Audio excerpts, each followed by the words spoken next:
So Ford has just launched their e-Transit van. So this is an electric van. Basically, it's a new or a modified chassis with the current van body.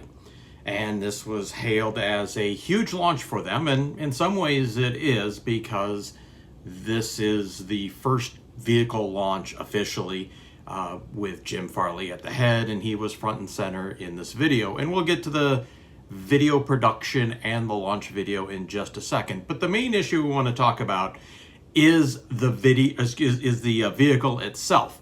So if you were expecting a lot out of this vehicle, you're probably going to be disappointed. And this goes especially for people looking this for work vehicles, for delivery vehicle people, whether it's a flower shop, or if you're an Amazon driver, or delivery driver that uses a van. Could be for plumbers, electricians, or small shops like that. This is probably not going to be your vehicle. Now, the reason I say that is, in its best configuration, it's going to have 126 miles of range. Now, that's unloaded in the low roof kind of standard wheelbase version, and it only goes down from there.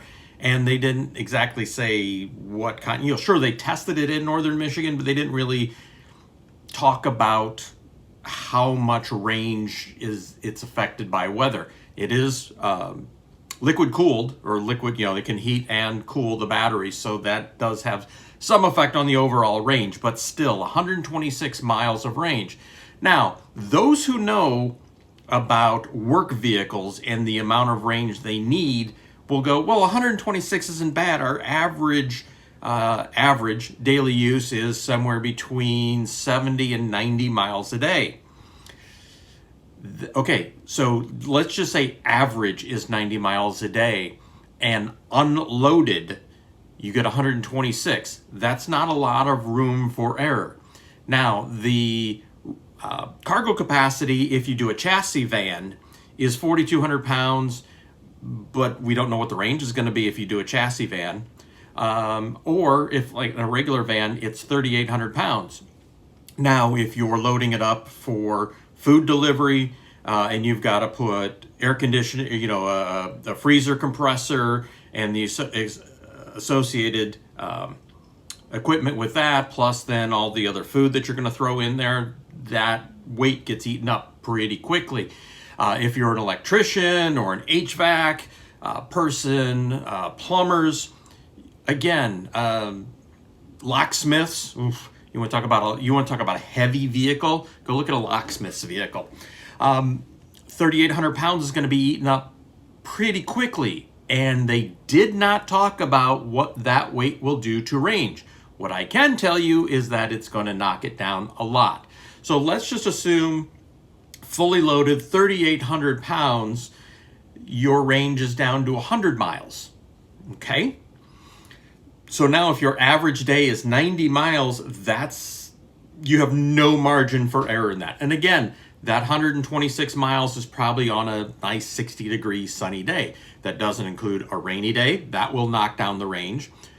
Overly hot days, overly cold days, when there's snow on the ground, all of these things affect range. So you begin to see just how closely they are cutting this thing with the range. It's only a 67 kilowatt battery.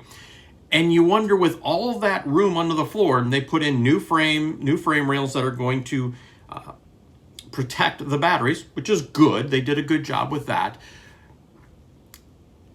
67 kilowatts of battery power is not a lot. And then they talk about how, if you're a contractor, well, there's 2.4 kilowatts of power available for plugging in.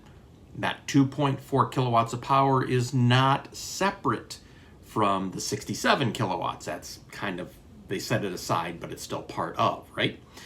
So, again, contractor using a lot of stuff for charging or powering items off of that. Again, you take it away from your range. The other item is charging. Okay, it charges like anything else, about 15, I think it's 15 miles per hour of charge, which it's okay, but that's not fantastic. That's on 240. So that's mainly for home charging. They're hoping if you're a fleet person, you're going to take this home and charge it yourself, because think about this. With the short range, if you're a fleet operator, you now have to charge every single vehicle every single day. Do you have the infrastructure available to do that? Whether that's the infrastructure available to you at the building you're in, or the infrastructure in that, does your municipality allow you to bring in enough power where you could charge 4, 6, 8, 10, 12, 20 of these vehicles all at one time overnight? That's a question. And that's why the 126 miles is such an issue. Because if it had 200 or 300 miles of range, then you could rotate these things every other day. You know, like you could have a schedule like, okay, this is a Monday, Wednesday, Friday. This is a Tuesday, Wednesday, Thursday, or however you want to do it. But then because of the extra mileage, you have some room to negotiate your charging. Otherwise, again, these are going to have to go home with everyone every single night.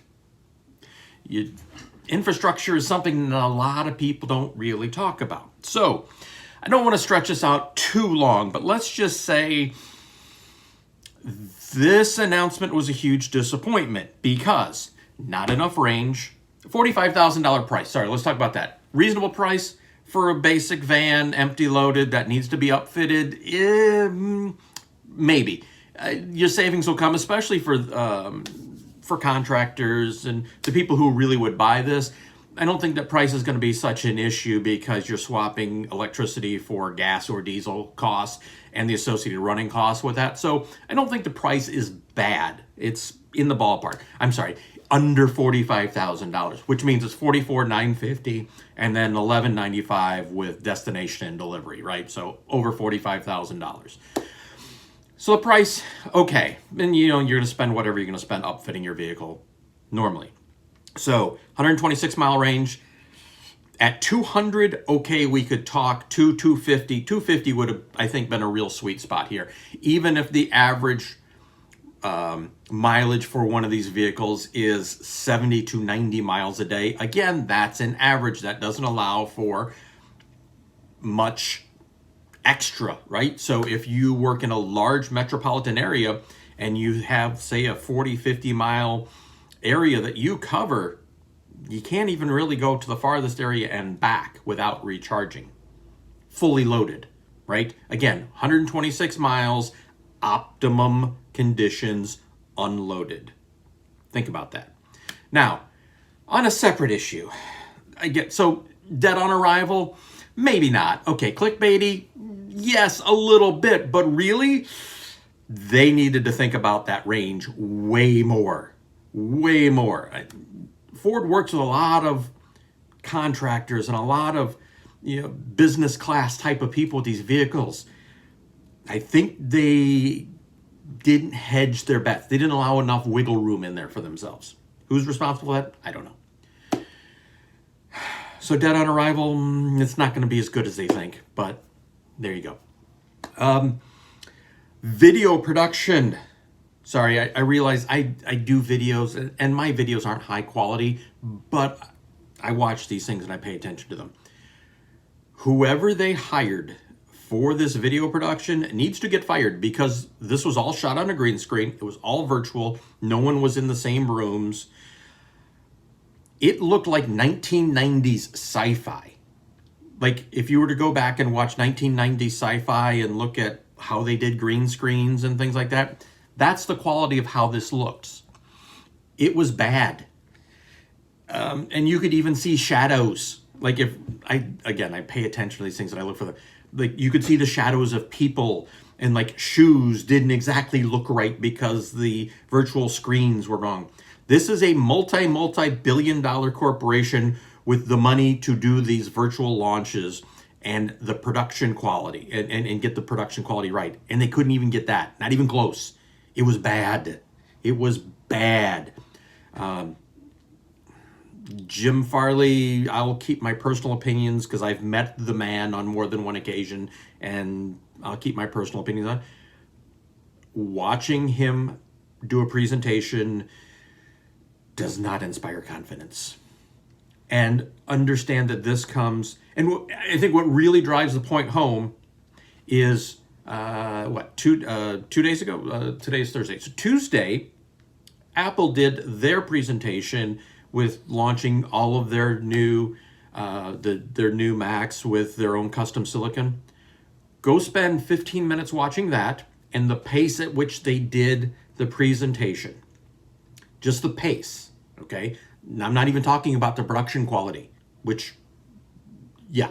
So the pace at which they did the presentation, and then go watch this Ford one, it's agonizing.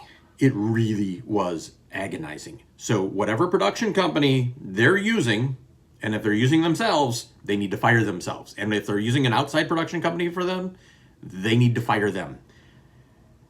If this is a headline product and this is such an important announcement, you need to do a better job. The green screens were bad. The graphics were not great. The pacing was really bad. There was, and I don't know if they're trying to talk to a work crew audience, a working audience, I don't think it really spoke to them either. So that's my take on this. Dead on arrival, maybe not. Hugely disappointing. Lot of issues. Oh yeah. Thanks for watching. Like, share, subscribe, leave your comments below. Look forward to hearing from you. We'll talk to you again next time on Rumblestrip.NET and 10 Minute Test Drive. Later.